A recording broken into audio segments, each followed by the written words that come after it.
السلام علیکم ورحمۃ اللہ وبرکاتہ۔ دوستو، آج جس موضوع کے بارے میں ہم بات کریں گے وہ ہے ایک سوال۔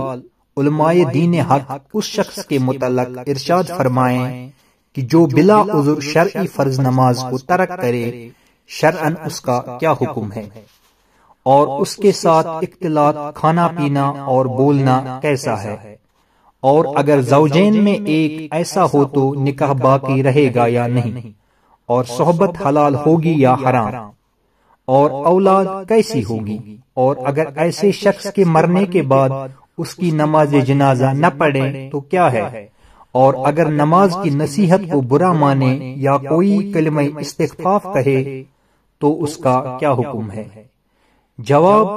عمدن نماز چھوڑنے والے کے متعلق صحابہ و محدثین و فقہا کی آراء۔ تارک الصلاۃ عمدن کے باب میں علماء کے مختلف اقوال ہیں۔ صحابہ کرام میں حضرت عمر رضی اللہ عنہ، عبداللہ بن مسعود، عبداللہ بن عباس، معاذ بن جبل،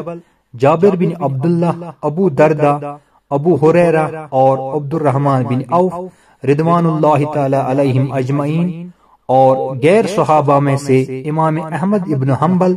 اسحاق بن راہویہ، امام نقفی، ایوب السختیانی، ابو داود الطیالسی اور ابو بکر بن اشیبہ رحم اللہ کا قول ہے کہ وہ شخص کافر ہو جاتا ہے،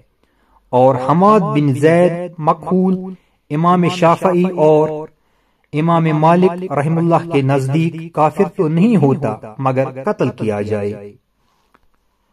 اور امام ابو حنیفہ رحمۃ اللہ علیہ کے نزدیک کفر اور قتل کا حکم نہیں کیا جاتا مگر قید سخت میں رکھنا چاہیے اور خوب سزا دینی چاہیے، اور اس قدر مارا جائے کہ بدن سے خون بہنے لگ جائے تاکہ توبہ کر لے یا اسی حالت میں مر جائے۔ امید ہے یہ ویڈیو آپ کو پسند آیا ہوگا۔ والسلام علیکم ورحمۃ اللہ وبرکاتہ۔